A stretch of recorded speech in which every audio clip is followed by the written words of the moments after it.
नमस्कार, that dog पर आपका स्वागत है। आज की वीडियो में हम बात करेंगे फेफड़ों की एक बहुत ही कॉमन समस्या इंटरस्टिशियल लंग डिजीज के बारे में।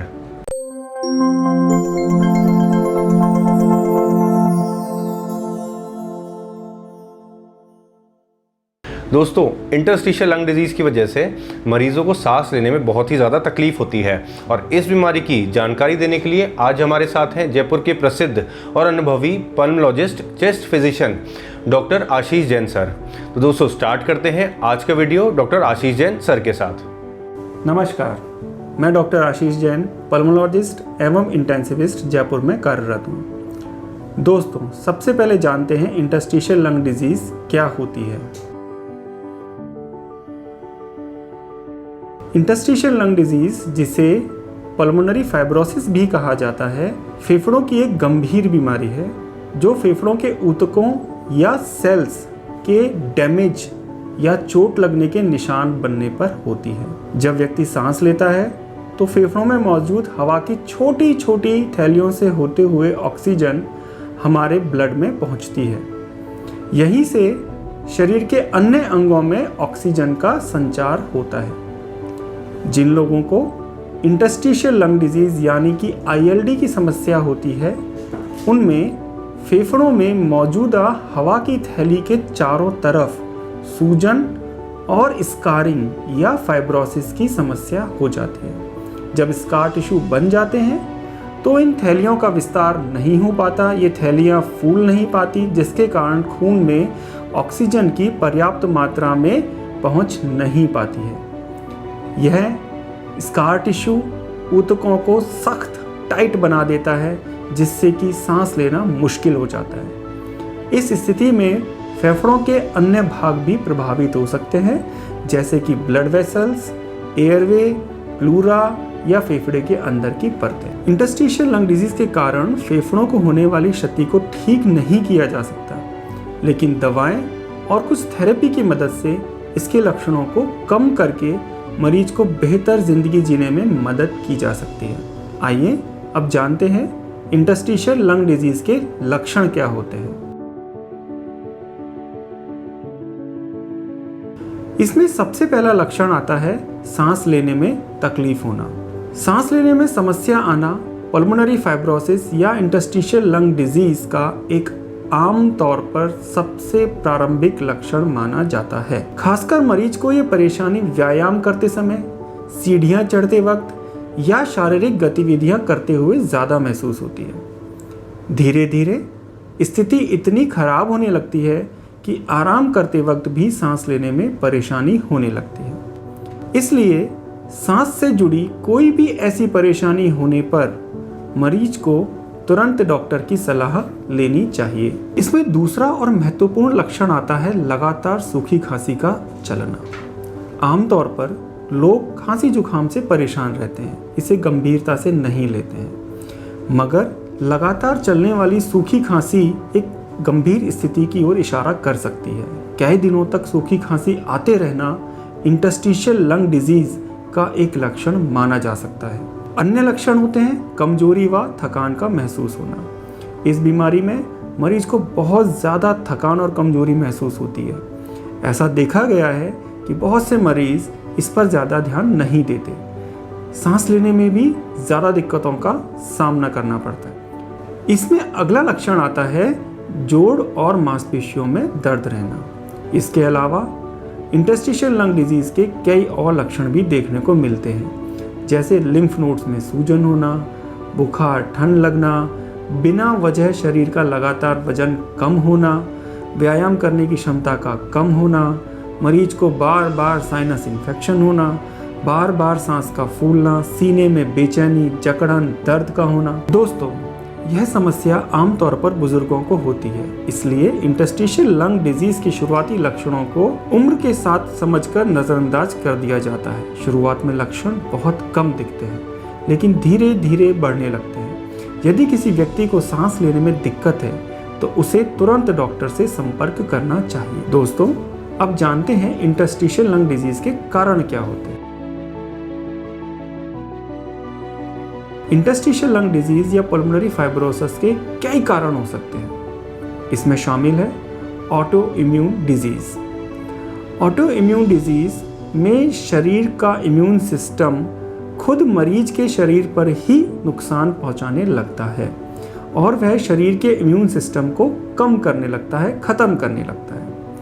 इंटरस्टिशियल लंग डिजीज़ में जिम्मेदार ऑटो इम्यून डिजीज़ में शामिल rheumatoid arthritis, lupus erythematosus, dermatomyositis, polymyositis, scleroderma है। इन सभी बीमारियों में त्वचा, जोड़, शरीर पर लाल निशान, चकत्ते, दर्द और उसके अलावा फेफड़े भी इन्वॉल्व हो सकते हैं। इसके कारण स्किन और कनेक्टिव टिश्यू मोटा और कड़ा हो जाता है। इन बीमारियों में मांसपेशियों में कमजोरी आ जाती है, जैसा कि पॉलीमायोसाइटिस में देखा जाता है। इसी प्रकार डर्मेटोमायोसाइटिस में सूजन के साथ साथ मांसपेशियों की कमजोरी व त्वचा पर लाल चकत्ते भी बन सकते हैं। अन्य कारण है वेस्कुलाइटिस, इन्फेक्शंस जैसे कि bacterial infections, viral infections like Covid, swine flu, hepatitis C, herpes आदि शामिल हैं। इस बीमारी के कुछ अन्य कारण हैं दवाएं। कुछ दवाएं भी इंटरस्टिशियल लंग डिजीजेस का खतरा बढ़ा देती हैं। यदि मरीज इनमें से कोई भी दवा नियमित रूप से लेते हैं तो ऐसे में पल्मोनरी फाइब्रोसिस या इंटरस्टिशियल लंग डिजीज होने की संभावनाएं बढ़ जाती हैं। इन दवाओं में शामिल है कीमोथेरेपी की दवा जैसे azathioprine, bleomycin, cyclophosphamide, methotrexate, vinblastine, कुछ एंटीबायोटिक्स जैसे नाइट्रोफ्यूरेंटोइन, सल्फेजलाजिन, हार्ट डिजीजेस की medication like amiodarone, anti inflammatory drugs like aspirin, etanercept, infliximab. Interstitial lung diseases का अगला कारण है इडियोपैथिक। इडियोपैथिक का मतलब जिसमें समस्त टेस्ट करने के बाद में भी हमें बीमारी का कोई कारण पता नहीं चलता है। इडियोपैथिक ILD सामान्यतः एल्डरली जेंटलमैन या एल्डरली फीमेल जो 60-70 साल की उम्र के होते हैं उन लोगों में होता है। दोस्तों, घर के आसपास और ऑफिस में कई चीज़ों के संपर्क में आने पर भी पल्मोनरी फाइब्रोसिस का खतरा बढ़ जाता है, जैसे कि सिगरेट। सिगरेट पीने से मरीज के फेफड़ों को नुकसान पहुंचता है क्योंकि इसमें कई प्रकार के केमिकल्स होते हैं। इसके अलावा कुछ अन्य चीज़ों से भी मरीज के फेफड़ों को नुकसान पहुंच सकता है। इसमें शामिल है एस्बेस्टस फाइबर जो कि बिजली बनाने के उपकरणों में काम आता है, grain dust, silica dust, silicosis जिसे हम आम बोलचाल की भाषा में जानते हैं, रेडिएशन एवं टोबैको स्मोक। दोस्तों, अब जानते हैं कि इंटरस्टिशियल लंग डिजीज से बचाव कैसे किया जा सकता है। ILD से बचाव के लिए खाने में विटामिन C से भरपूर फल, हरी सब्जियां, साबुत अनाज, ड्राई फ्रूट्स और कम फैट वाली चीज़ों का सेवन करना चाहिए। इसके अलावा कम मात्रा में बार बार दिन में 4 से 5 बार भोजन करना चाहिए। इन छोटे छोटे भोजनों से फेफड़ों में मजबूती आती है। प्रचुर मात्रा में पानी पीना चाहिए। लगभग 6 से 8 गिलास पानी एक व्यक्ति के लिए सामान्य तौर पर काफ़ी होता है। अगला है योग व एक्सरसाइज करें। रोजाना सुबह खुली हवा में 30 मिनट योग व एक्सरसाइज करने से फेफड़ों में मजबूती आती है।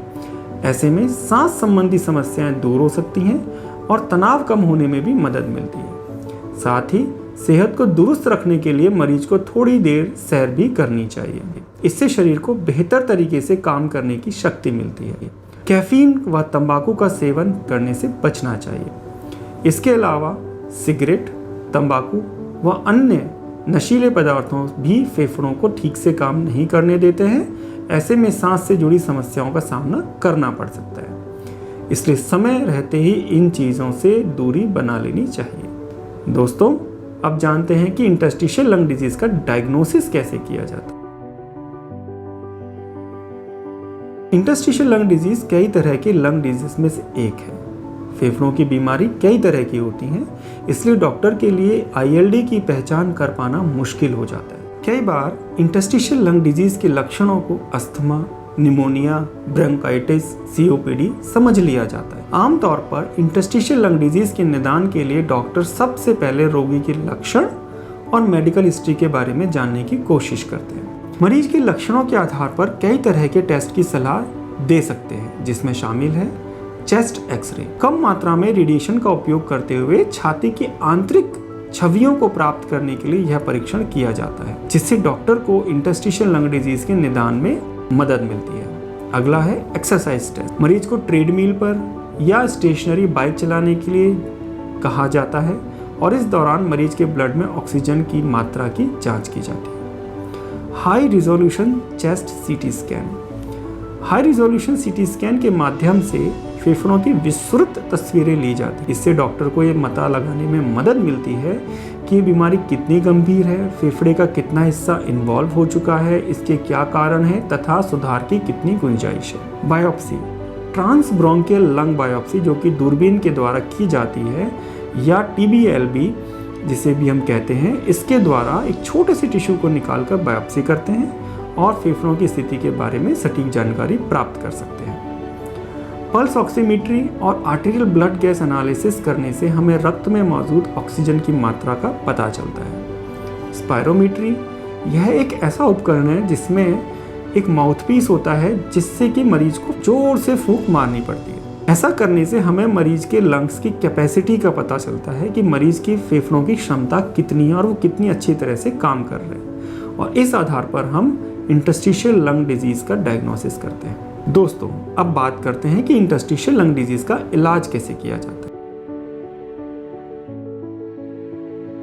इसमें सबसे पहले आता है कॉर्टिकोस्टेरॉइड।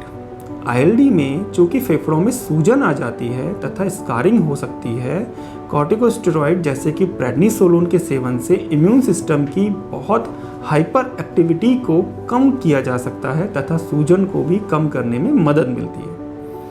इसके अलावा यह फेफड़ों और शरीर के बाकी हिस्सों में भी सूजन को कम करने में सहायता प्रदान करता है।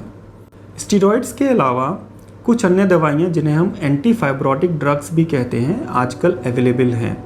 ये दवाइयाँ जिसमें कि परफेनिडोन तथा निन्डाटिनिब शामिल हैं, ये फेफड़ों में होने वाले फाइब्रोसिस को धीरे धीरे रोकती हैं और उनकी गति को कम करती हैं। इन दवाओं से फेफड़ों में जो फाइब्रोसिस बहुत तेज़ी से हो रहा होता है उसको कम करने में मदद मिलती है तथा यह स्टेरॉइड्स स्पेयरिंग ड्रग्स की तरह से भी काम करती हैं। अगला उपचार है ऑक्सीजन थेरेपी। यदि फेफड़ों में रोग के कारण ऑक्सीजन का स्तर कम हो गया है तथा मरीज के ब्लड में ऑक्सीजन लेवल कम होता जा रहा है तो मरीज को ऑक्सीजन थेरेपी जैसे ऑक्सीजन मास्क की मदद से हम ऑक्सीजन देते हैं। निरंतर रूप से ऑक्सीजन थेरेपी करने से हृदय को यानी हार्ट को ऑक्सीजन की कमी से होने वाले नुकसान से भी बचाया जा सकता है। अगला उपचार है लंग ट्रांसप्लांट। ILD के गंभीर मामलों में लंग्स ट्रांसप्लांट यानी कि फेफड़े के प्रत्यारोपण की आवश्यकता हो सकती है। इस बीमारी से ग्रसित जिन लोगों ने लंग ट्रांसप्लांट करवाया है उनके जीवन की गुणवत्ता व व्यायाम करने की क्षमता में सुधार पाया गया है। Pulmonary rehabilitation. Interstitial lung disease के निदान के लिए डॉक्टर्स पल्मोनरी रिहैबिलिटेशन की भी सलाह देते हैं। पल्मोनरी रिहैबिलिटेशन और पल्मोनरी फिजियोथेरेपी रोगियों को सांस की तकलीफ, डिस्निया, सांस लेने में समस्या से उबरने में मदद मिलती है और विशेष रूप से फेफड़ों की बीमारी के बाद स्वस्थ फेफड़ों को बनाए रखने में मदद मिलती है। दोस्तों, उम्मीद है कि यह वीडियो आपको पसंद आया होगा।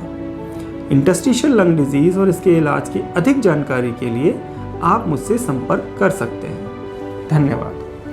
दोस्तों, आज हमारे साथ थे डॉक्टर आशीष जैन, जिन्होंने हमें इंटरस्टिशियल लंग डिजीज़ के बारे में बहुत ही महत्वपूर्ण जानकारी दी।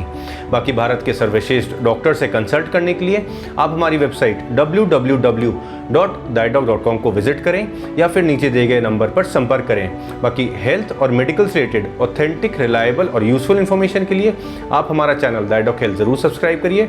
अपना ध्यान रखिए, खुश रहिए। Thank you, take care.